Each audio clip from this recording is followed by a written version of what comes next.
The air was thick with the scent of pine and river mist as Mich and Mark mounted the Harley just outside the Yale Canyon lookout point. Their stop had been brief, but honestly it was unforgettable, standing arm in arm at the precipice, peering over the rust-red cliffside that plummeted down to the swirling Fraser River below. The narrow ledge of rock where they stood felt both thrilling and, well, almost sacred, suspended between land and sky. It had been silent but for the distant echo of water against rock and the occasional cry of a raven wheeling above the canyon.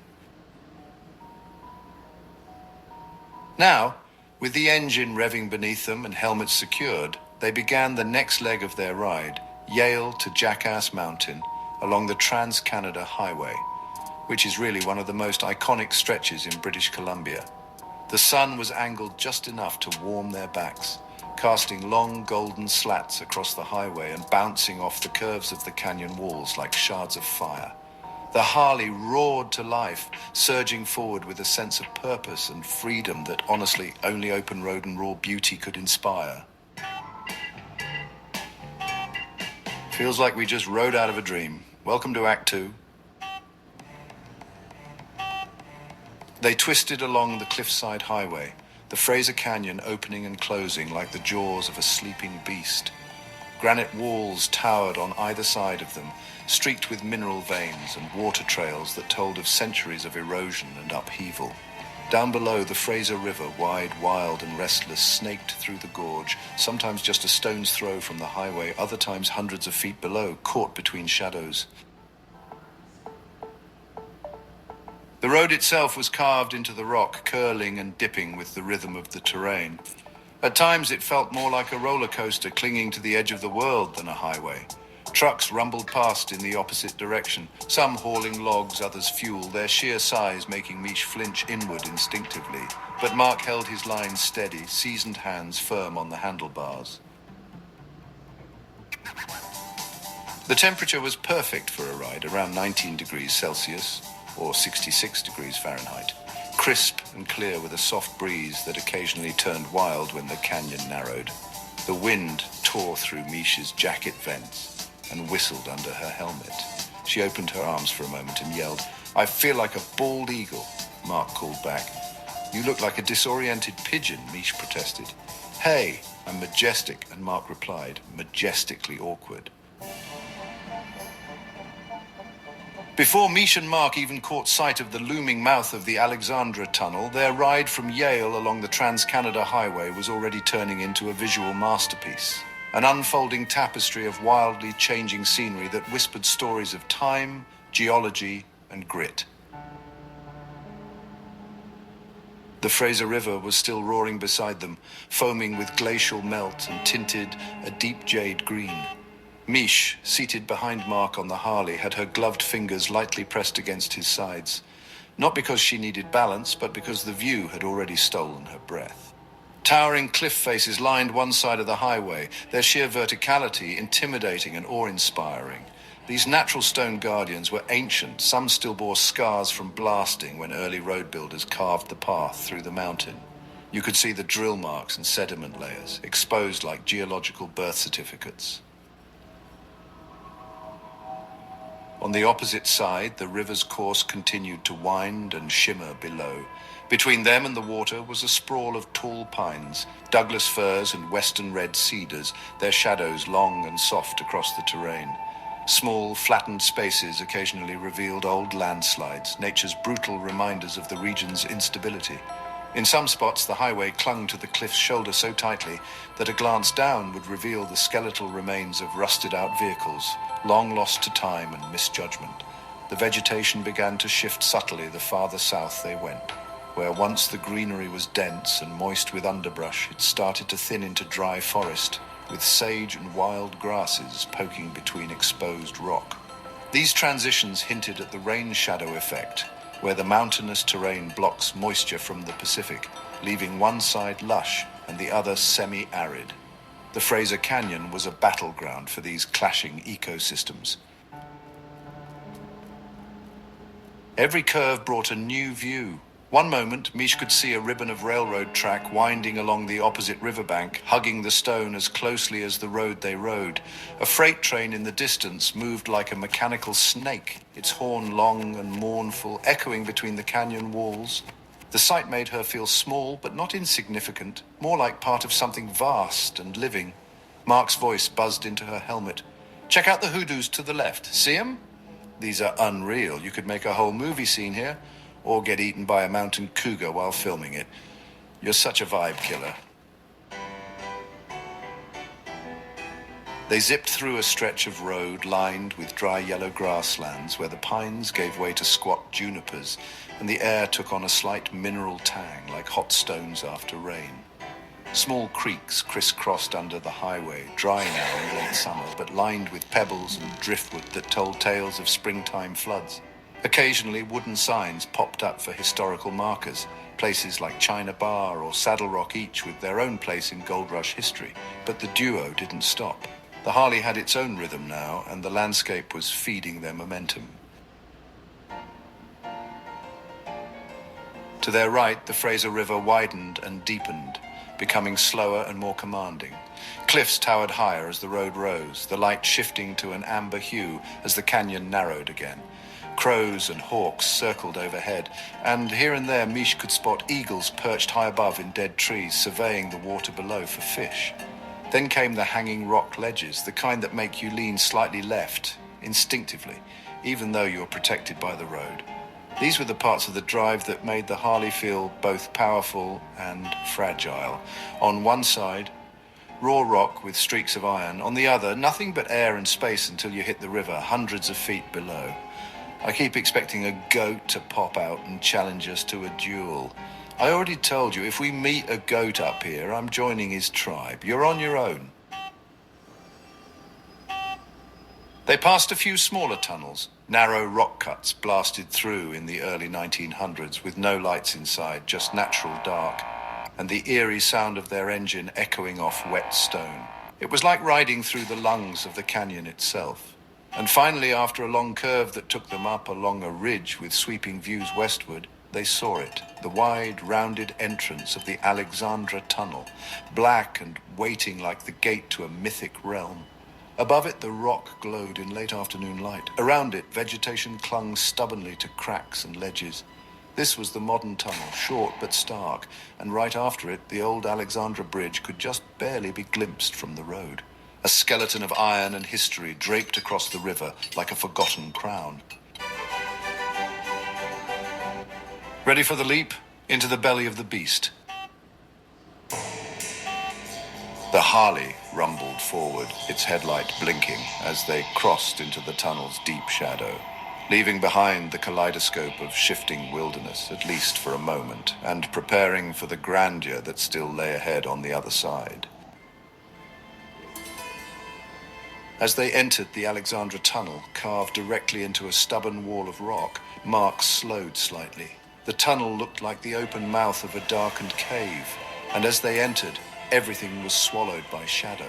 The Harley's headlight pierced the gloom, and Mich let out a soft "whoa!" just to hear it bounce off the narrow tunnel walls.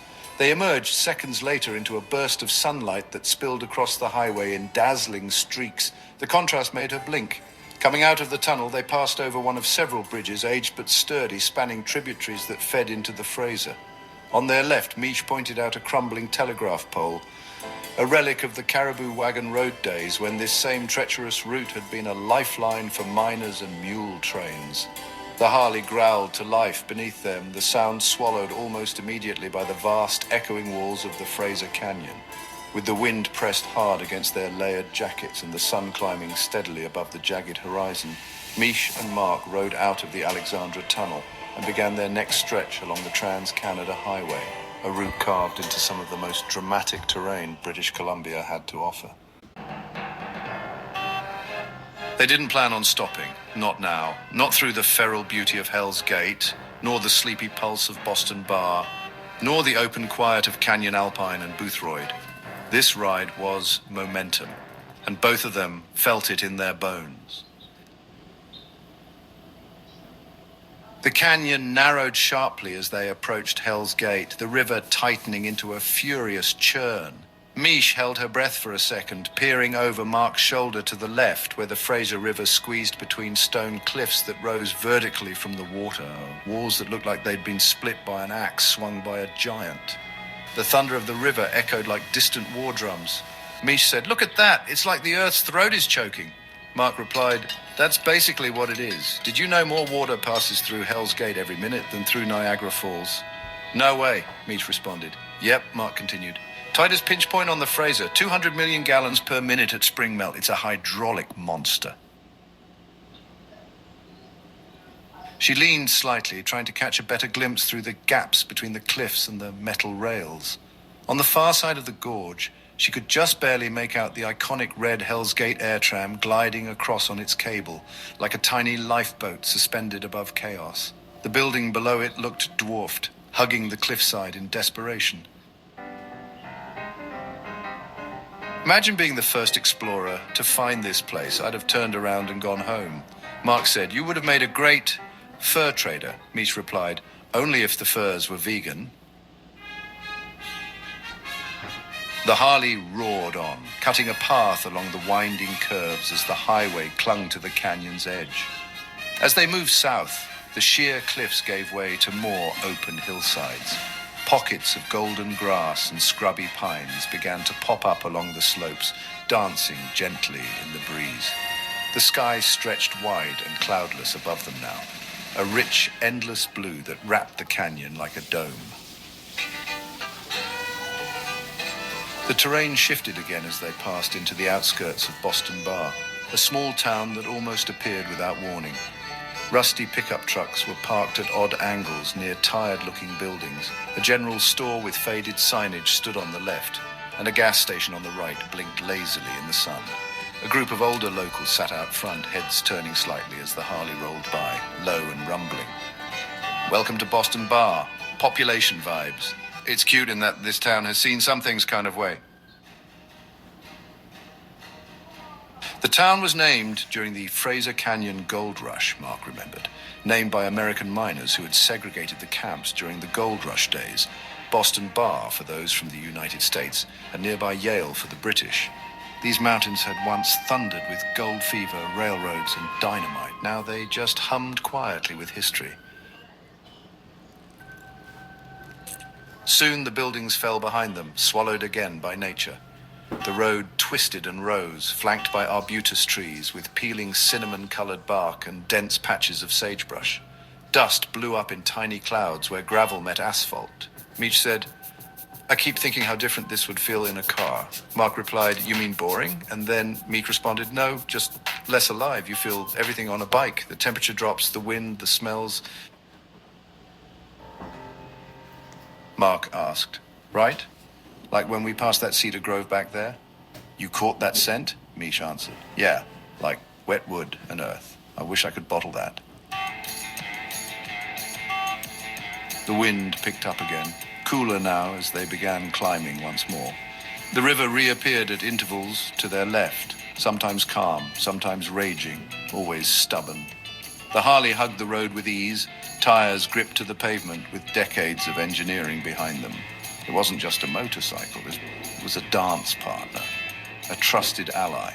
They passed a lonely sign that read Canyon Alpine. Not much to see. Just a bend in the highway, a few homes, and the remnants of an old motel turned rest stop. Canyon Alpine had always been more of a waypoint than a destination, but its position high in the canyon meant cooler air sweeping views and a strange silence that made every sound, engine, bird call, whisper, feel like it echoed into eternity. The Harley purred through the descent as they left Canyon Alpine behind. The landscape shifted again, subtly but unmistakably. Hills rolled wider, the trees spaced out, the golden grass thickened under the sun, and the air lost its chill. They were entering the long whispering stretch near Boothroyd. This is peaceful, like the ride itself is meditating. Boothroyd is one of the old First Nations reserves along the canyon. Used to be a railway stop back in the day. Nothing much here now, but quiet. Quiet is underrated. Boothroyd passed almost like a breath. One or two houses tucked into forest edges, a weather-worn barn with rust streaks down its sides, and then open fields again. They rode under power lines stretching into the distance, passing a narrow wooden bridge over a seasonal creek gone dry. Farther ahead, mountains loomed once more, their peaks hazed in summer light, their flanks cloaked in deep green forests that seemed to beckon them onward. Mich wonders, think we'll ever get tired of this? Mark replies, of the riding or the roads. And Mich says, both. Not a chance. The scenery became, well, hypnotic. Shadow and light played tag across the asphalt. The sound of the engine settled into something like a heartbeat. Time loosened and space stretched. Conversation gave way to shared silence, the kind you only earn through years of knowing someone's rhythm without words. Together, they rode, through gold rush relics and rusting rail lines, through river shadows and canyon winds, through time itself. Until Jackass Mountain waited on the horizon.